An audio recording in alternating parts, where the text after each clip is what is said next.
Score big with Xfinity Internet. Supercharge your home with incredibly fast and powerful supersonic Wi-Fi. With 3 times more bandwidth, it covers the field and then some. That's unbeatable internet from Xfinity.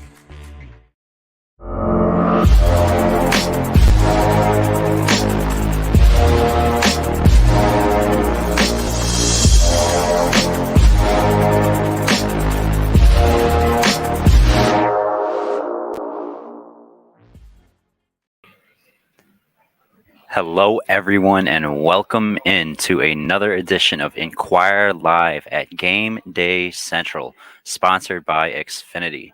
Happy Week 14. Today we are coming to you from the press box at Metlife Stadium, where in a little bit the Philadelphia Eagles will play the New York Giants. I am Eagles beat reporter for the Philadelphia Inquirer, Josh Tolentino, and as always, I'm joined by my fellow beat reporter and co-host of Game Day Central, EJ Smith. EJ, how's it going? Oh, it's going great, Josh. I'm getting in the Christmas spirit, got my tree up. We even had a couple flurries on our way in here today. So, everything's going great. The holidays are approaching. Like what you mentioned, we're getting a bit of a wintry mix here today. Some elements involved, and obviously the Eagles have prepared for those, as you mentioned, some flurries falling in.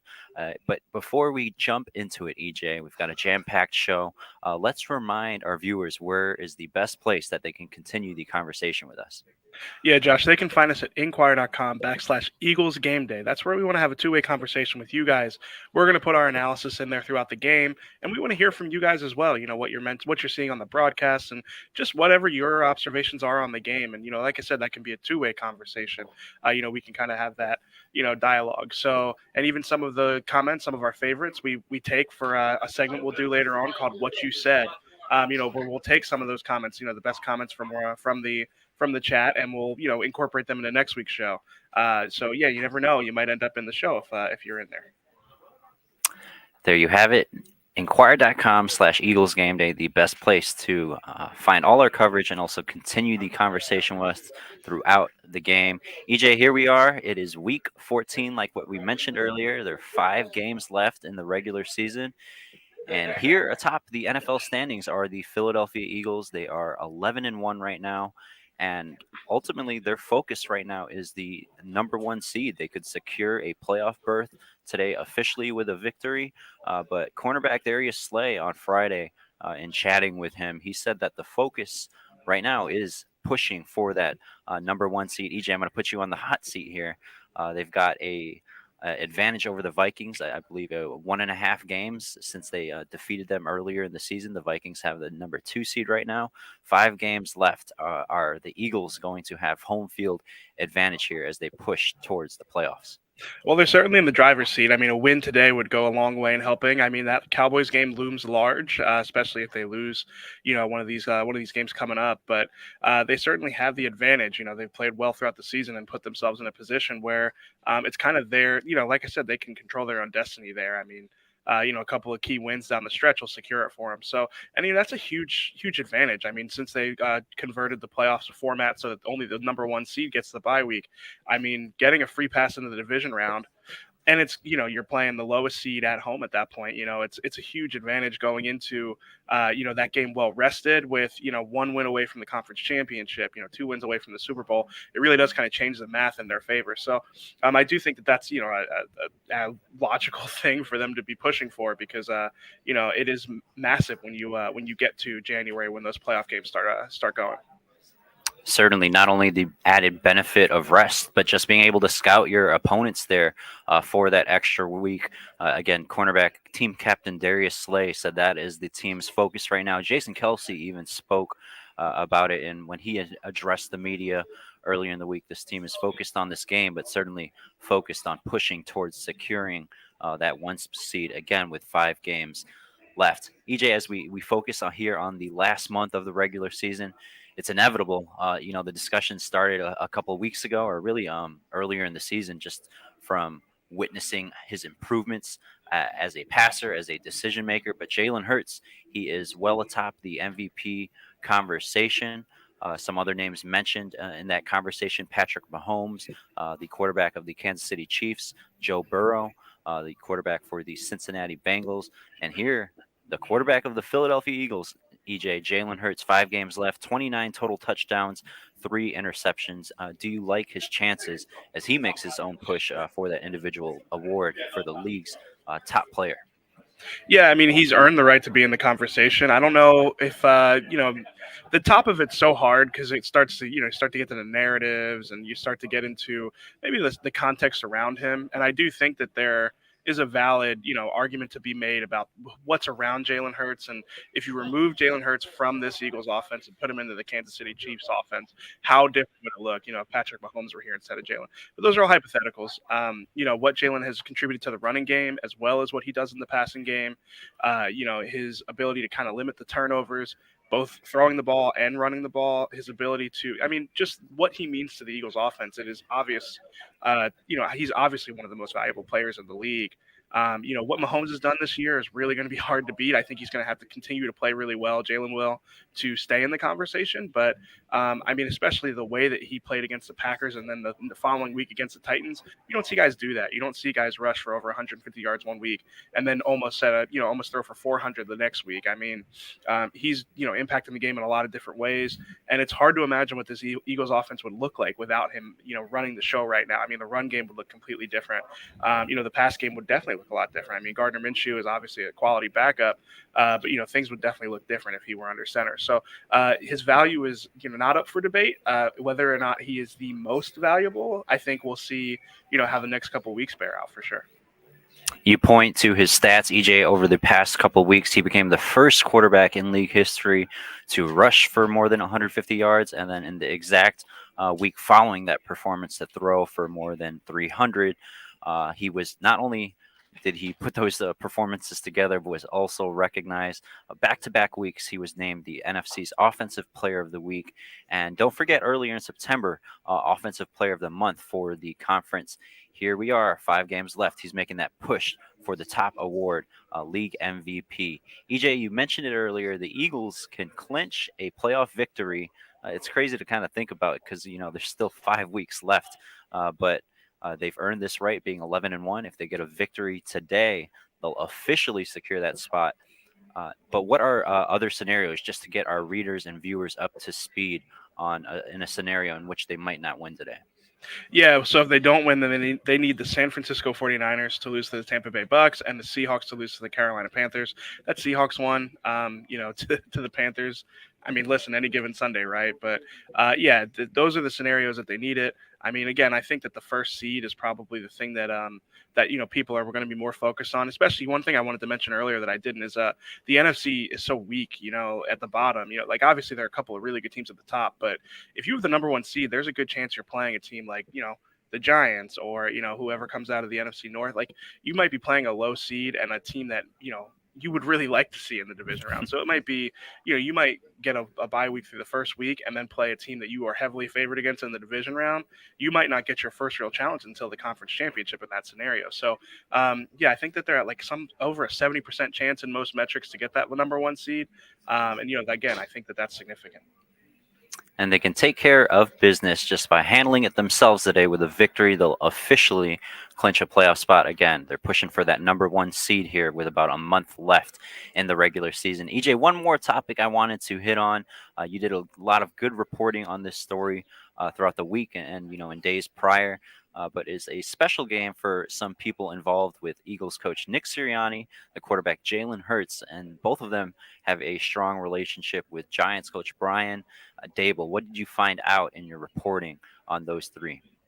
Yeah, I mean, when you look at it, it's like Brian Dable only spent 1 year with Nick Sirianni, and he only spent 1 year with Jalen Hurts, just kind of by the nature of, Brian Dable's career. He spent 1 year at Alabama in 2017, and before that, he spent a year as the Kansas City Chiefs offensive coordinator.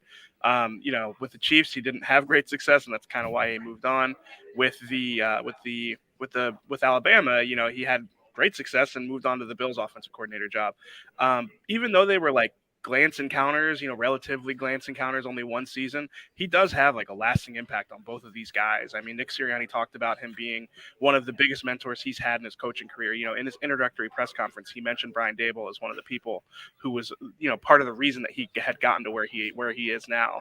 And with Jalen Hurts, I talked to the co-offensive coordinator at Alabama that year, Mike Loxley, and he, pointed out this was the first Brian Daboll came to Alabama and wanted to install the Patriots passing attack. And he said they didn't scale it down for him. They catered to his strengths, but they did not, minimize it for Jalen Hurts. And it was the first time, Jalen played in a spread air raid in high school, and he played in a spread, kind of like run, a lot of play action and stuff like that in his freshman year. Mm-hmm. That 2017 season was the first time that he had to go through progressions. He had to go through pre-snap reads and kind of, diagnose defenses at a higher level.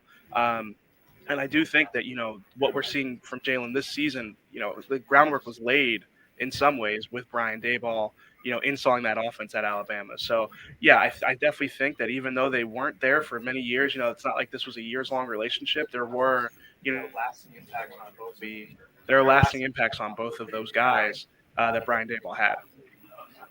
Certainly some special feelings here heading into today's game. You can check out EJ's story on those relationships at Enquirer.com.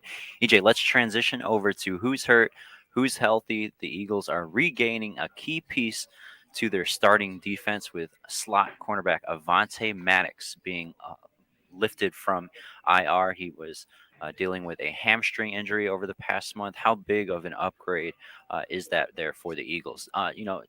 Before we dive into it, it's worth mentioning Josiah Scott. He had struggled initially. You saw quarterbacks pick on him those first few games, but overall his performance was steady. He had a nifty interception grab the last game or a couple games ago against the Packers, where it was kind of like a toe drag at the sideline, a ball tip drill. Involved a lot of awareness there on Josiah's part, whose play has improved over the past couple weeks. But them getting Avonte Maddox back is a big plus and upgrade there for the Eagles. Yeah, I mean, the secondary's been banged up for a little bit now, with CJ Gardner-Johnson out and then Avonte going out. I guess, the opposite way, Avonte going out first. Josiah Scott and Reed Blankenship have been playing well, but I think with Avonte back, it just gives Jonathan Gannon a little bit more flexibility to, you trust those guys in certain different calls, I think. I think that being a man coverage and just making the right calls, the right reads in zone coverage, you can trust Avonte just a little bit more than Josiah. Avonte's played more. I mean, he's a really good athlete, really good in coverage. So, definitely a big addition. I think that, I'm curious to see how his hamstring kind of responds to being back in game action and seeing how long it might take him to get back to full speed. He was obviously out there throughout the week in practice and said he feels really good. I think he's excited to be back. But, I think that we'll have to see how he looks. Maybe this is something he has to manage throughout the season. But definitely, I mean, just the experience and then the coverage ability that he brings to that, slot cornerback role, especially as the season gets, down to the high stakes moments where you're going to be playing a lot of really good slot receivers. I mean, that's a big addition. And, with CJ Gardner-Johnson out, obviously that's a huge loss, especially with how much versatility he has. But at the same time, Reed Blankenship's been playing really well in that spot. It's not like they've had a huge drop off in play. Maybe they can't run all the same stuff that they did with CJ Gardner-Johnson in there, but at the very least, Reed Blankenship hasn't been a liability. Like you mentioned, I do think that some teams have picked on Josiah Scott at times, gotten into some unfavorable situations or matchups. I think that Avonte Maddox kind of saves them from some of those things. Avonte Maddox, a very physical corner there in the nickel last year. The Eagles rewarded him. He was a homegrown pick, went to Pittsburgh, and the Eagles drafted him, I believe, in 2018, signed a 3-year extension last year, upwards of the $22 million range. So, again, one of the better slot cornerbacks in the league. You don't see many slot corners getting those types of extensions, and he is back today for the Eagles. Although health, again, has been an issue. He's missed the past month, missed 2 games earlier in the season. A big upgrade here with Avonte Maddox back in the starting lineup. EJ, the Eagles, they're getting reinforcements every week. Jordan Davis the other week. Here they get Avonte Maddox back. They've still got 2 key starters there. You mentioned one of them, CJ Gardner-Johnson. He's eligible to return from IR January 1st on New Year's Day against his former team. The other key starter who is still on injured reserve, tight end Dallas Goedert. He is eligible to return next week. I would be surprised if he doesn't Based on our conversations with him as his rehab has progressed, it seems like he's ready to get back on the field. But the Eagles, they've kind of adjusted pretty well here over these past few games without Goddard, wouldn't you say? Oh, absolutely. I think there was a little bit of a learning curve. I think the Dallas Goddard is kind of like the easy button sometimes with breaking tendencies and being able to do different things out of different formations. But yeah, I mean, they definitely have figured it out without him. And it's kind of one of those things that you obviously you're never happy when you lose a guy as good as Dallas Goddard, and you never want to see anybody get hurt. But I think in hindsight, the Eagles might look at these last 4 games without him, and they might be sort of thankful for that experience. Having the ability to get Quez Watkins involved, get him some confidence, and be able to see different ways that they can incorporate him into the offense. Getting Jack Stoll and Grant Calcaterra some extra looks, and just kind of again figuring out what the offense looks like without Dallas Goddard. Because now when he comes back, I mean, it's going to become that much better. It's just one of those things. It's like you want to have different ways you can beat teams. You want to have varieties. And I mean, they've shown that they can do that even without Dallas Goddard. When he comes back, I mean, they're going to be even more effective in the run game and the pass game. So, yeah, I agree with you. I think that Dallas probably wishes he didn't go on IR. I think he probably is ready to be back maybe this week. But, I think I agree with you. I think he's raring to get back for next week. We've seen the Eagles rely more on running the ball in certain scenarios. Also, with their top 2 targets, A.J. Brown, Devontae Smith. You mentioned Quez Watkins getting more looks, more targets. But make no doubt about it, Dallas Goedert, a very dangerous weapon, one of the best tight ends in the league, a top 5 type tight end.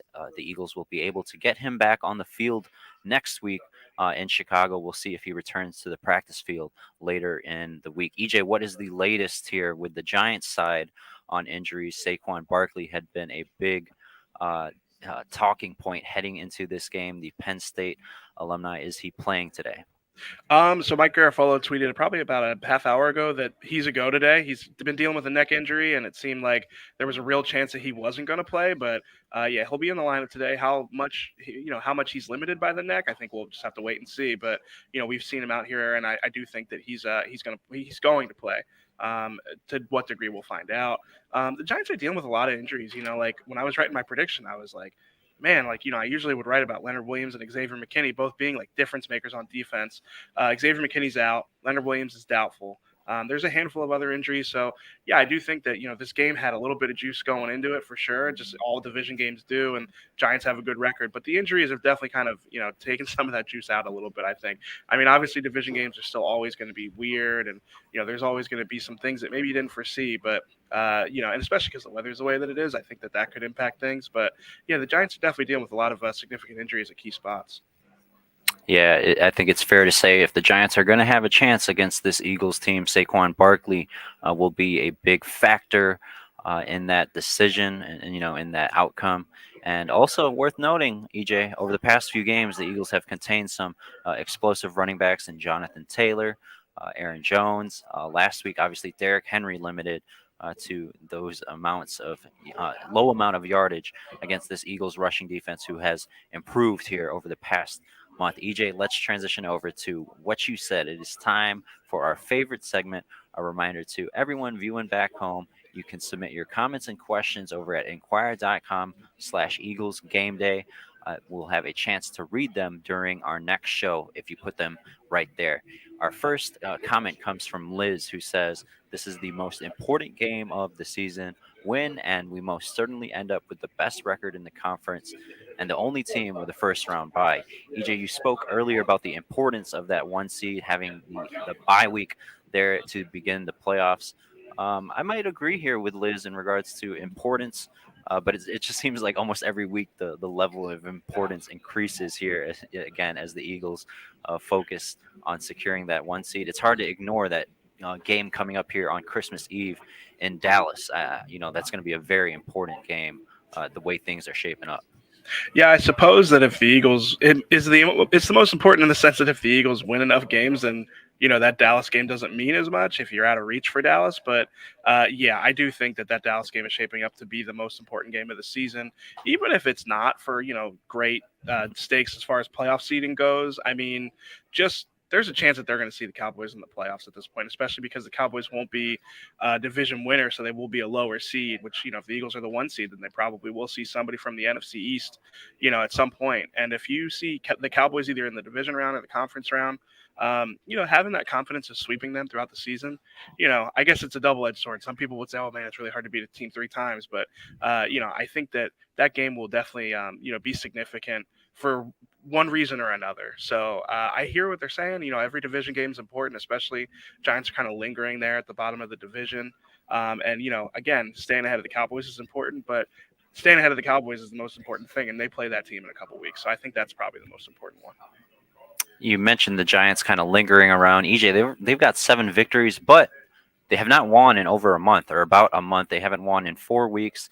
I believe their last their last 4 games, a tie, and then 3 losses. So this is a team searching for victory. They kind of stacked those victories earlier in the season until they hit this lull here mid-season. We'll see how they come out today against this Philadelphia Eagles team poised to, again, it seems like we keep repeating it, but look to secure up a playoff spot and that number 1 seed. Our next comment comes from Dean W, who says, division games are always tough, especially for the Eagles. This is important because it may give some insight into how the Eagles play into the playoffs. EJ, when it comes to Nick Sirianni, Shane Steichen, the offensive coordinator, and what they reveal during games, it feels like in recent games they've when they have sizable leads, or there's certain scenarios throughout the game, it seems like they're just kind of putting out packages and plays out there just to get more stuff on film.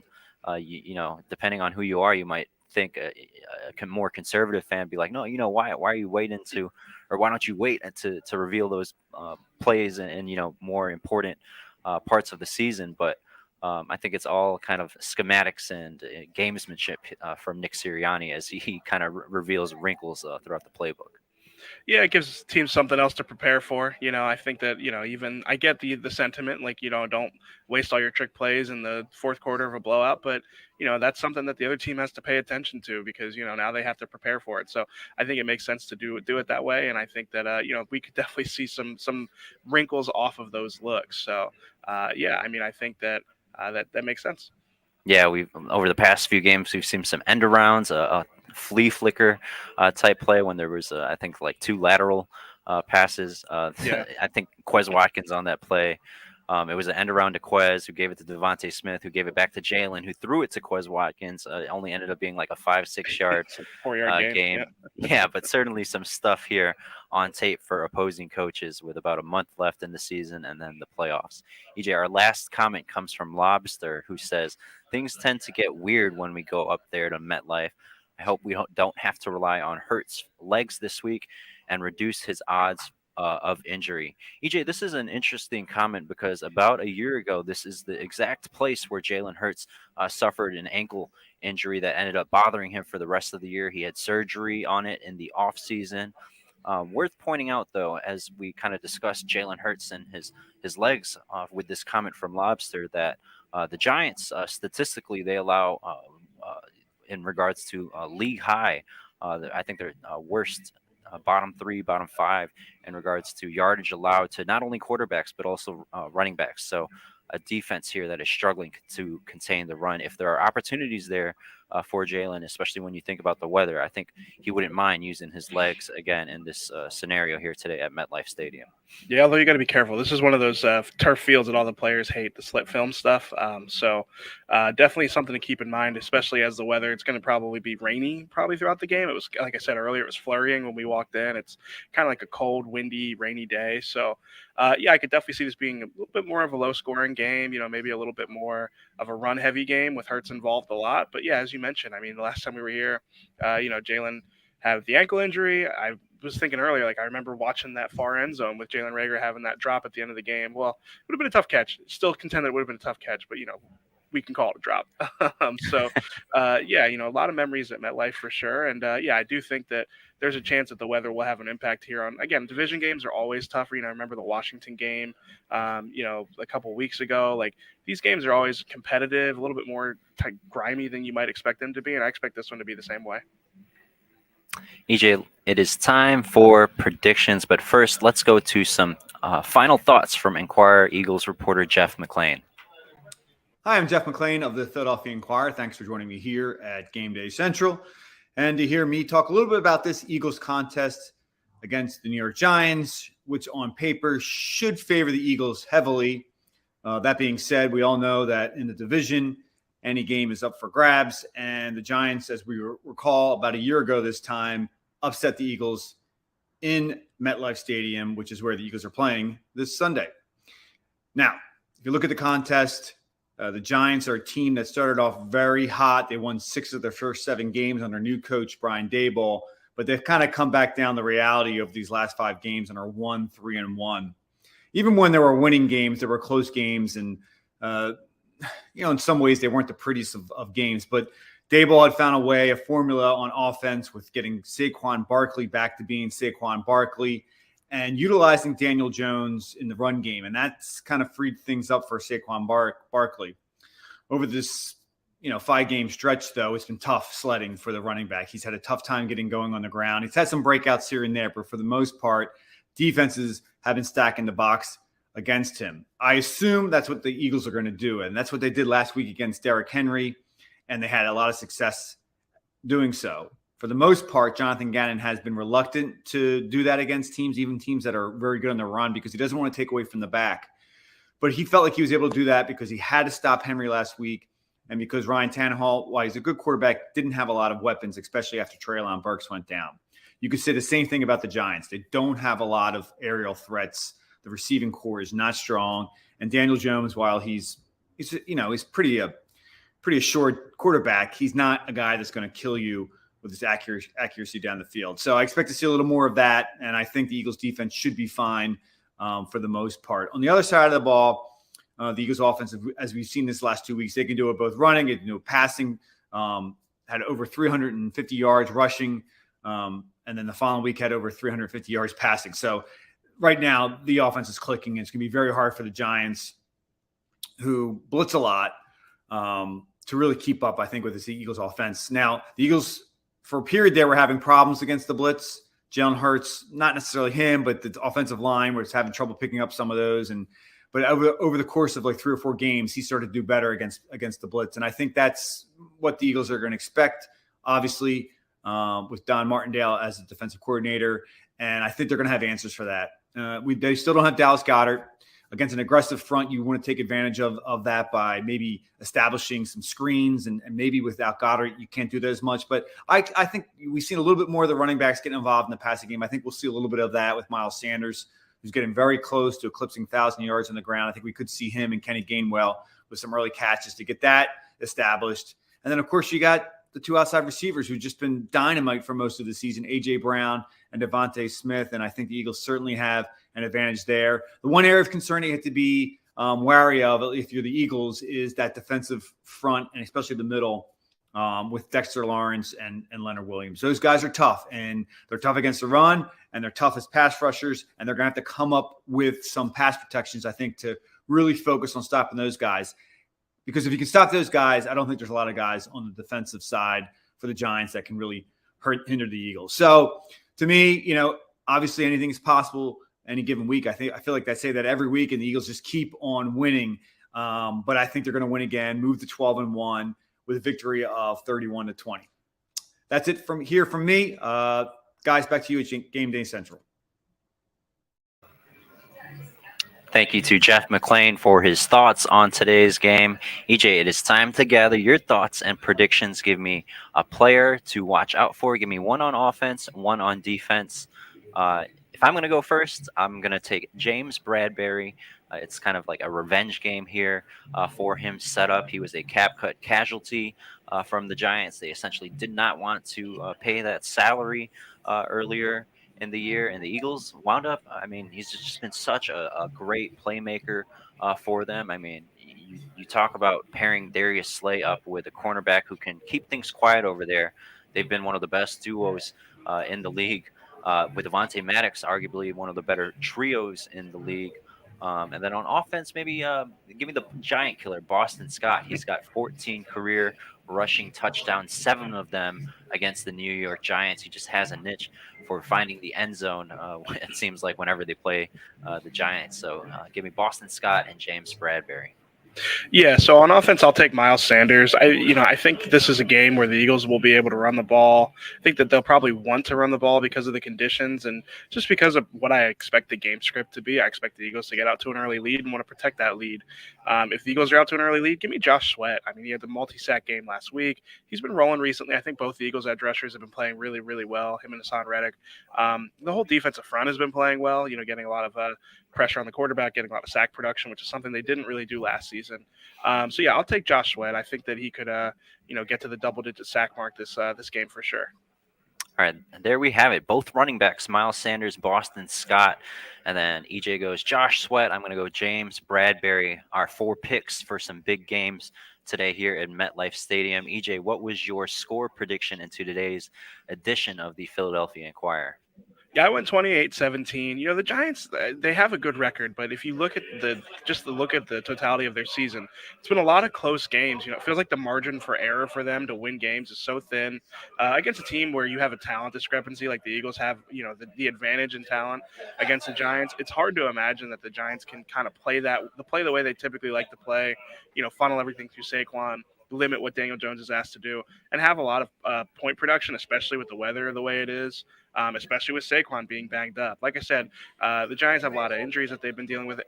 Maybe not a lot of injuries, but injuries to key players, guys who make a difference on the field. So, I think that when the Giants got off to that hot start, I kind of remember looking at their schedule and going, I could see them losing a lot of these games down the stretch and kind of coming back down to earth.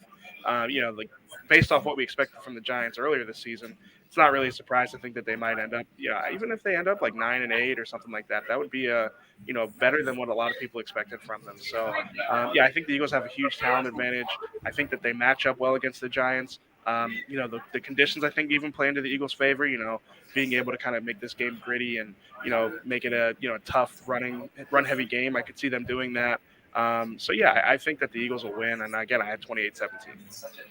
EJ goes 28-17 in favor of the Eagles. We were almost identical. I gave the Eagles 30 points in my prediction, 30-17 in favor of the Eagles. A lot of mismatches across the field. And one tidbit that we forgot to point out, Jordan Mailata, him and Lane Johnson have been playing at such a high level. But it seems like every game, Mailata, he plays well about 90% of the game, and he has those instances where there's like a mental mistake. There were a lot of false starts last week. He seemed pretty poised to have a good game coming up here. Remembering those feelings from last year, you mentioned Jalen Reagor's drops there at the end of the game. He was very, very emotional, crying after the game. Hasn't happened many times throughout Jordan Mailata's career where he's expressed that extent of emotion. So a lot of motivation here on the Eagles side as they look to improve to 12 wins. EJ, any final thoughts here before we wrap it up? Well, if we're talking about Jordan Mailata, we have to talk about the Nick Sirianni reveal that when Jalen Hurts was kind of despondent after the game, with his hands on his knees, Jordan Mailata kind of put his arm on Jalen in support. And Nick told us this week that picture, a picture of that is up on the wall. It's like all these Eagles celebrating triumphant moments, and then Jordan Mailata kind of consoling Jalen Hurts. I guess it's a good illustration of what those two, what the relationship is like, and what the team dynamic is like between those guys. Eagles have certainly come a long, long way since that game last year. I believe Jalen Hurts 16-2 in his last 18 regular season starts. The Eagles, again, looking to secure a playoff berth officially today with a victory against the New York Giants. EJ, it is time to wrap up. Thank you so much to everyone for tuning in to Inquire Live at GameDay Central, sponsored by Xfinity. Make sure you stick around at inquire.com/Eagles Game Day. That is the place to be to catch up with all of our coverage and to continue the conversation with myself, EJ, Jeff McClain, and also our columnist here on site, Mike Sealski, Marcus Gates. We are all here ready to talk and continue the conversation with you there at Game Day Central. Who knows? Our very next show, we will be where are we next week, EJ? We're back in. We're in Chicago. We're going to Stomping Chicago. grounds. Yeah. There we go. I get to go home for a little bit. We're going to Chicago as the Eagles continue this push with about a month left in the regular season. We'll have a chance to read your comments and questions during our next show there in Chicago. For EJ Smith, I am Josh Tolentino. Thank you so much for tuning in to Game Day Central. Enjoy the game.